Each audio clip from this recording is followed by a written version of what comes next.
Okay, let's dig into this. We're doing a deep dive today into Psalms chapter 52. Right. And it strikes you right away, doesn't it? This really sharp contrast it sets up. Absolutely. It paints these two incredibly vivid pictures. You've got the path of, well, what the text calls the wicked man, Mm. set directly against the stability and hope found in the righteous person's life. And it gives us specifics, too, details about their character, their actions, and ultimately where they end up. Exactly. It's quite detailed. So let's maybe start with that first picture, the wicked person.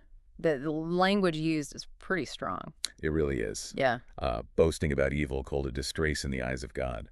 Yeah, and what really jumped out at me was the focus on the tongue, on speech. Oh, definitely. The Yeah. tongue plotting destruction, it says, Mm-hmm. like a sharpened razor practicing deceit. Wow. It goes beyond just, doing bad things. It says they love evil more than good.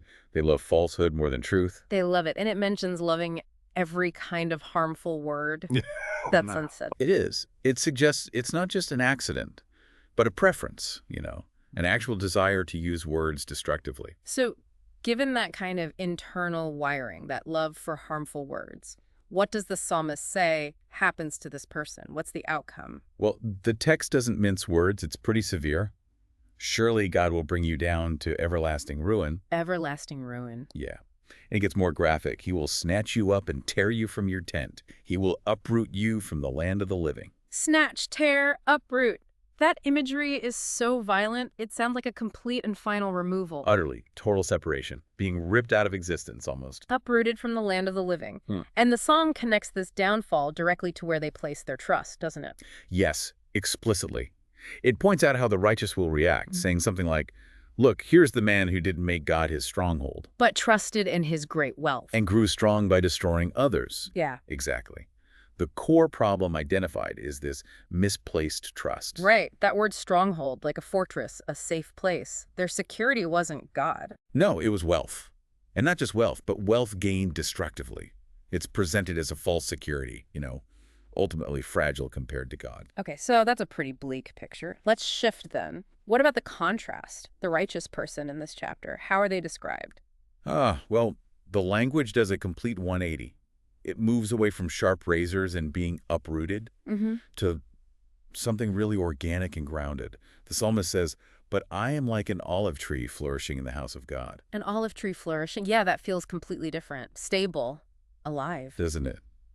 Olive trees, they make you think of deep roots, endurance, fruitfulness, long life. And not just anywhere, but flourishing in the house of God. That location seems important. Hugely important. It implies connection, being sustained right there in that sacred space. Permanence. And the foundation for this flourishing state, it's not wealth gained through destruction. No, not at all.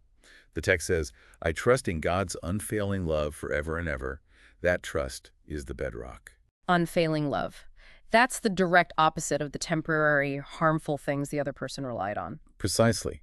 And this trust, according to the psalm, leads to action, praising God, hoping in his name, because it's good. Yeah. And often doing this with others. Right. It mentions in the presence of his saints, so there's a community aspect too. Yes. So the righteous path described here seems deeply rooted in trusting God's constant love. And this manifests as worship, hope, community. The outcome isn't ruin. It's life, stability, flourishing. It really is such a powerful, clear contrast packed into just a few lines. You've got the destructive shark tongue leading to being violently uprooted versus the deeply rooted, thriving olive tree, secure in God's presence because of trust in his love. It definitely makes you pause and think, doesn't it, about where you're placing your own trust, your own security. The psalm lays out these two potential results so clearly. Which leads us perfectly into a final thought for you, the listener, to mull over, based only on what we've explored in Psalms 52 today. According to this specific chapter, what does it really look like, practically speaking, to choose God as your stronghold instead of relying on, say, wealth or the power of harmful words? And based purely on this text, what might those contrasting outcomes, that ruin versus that flourishing, actually look like in the context of your own life?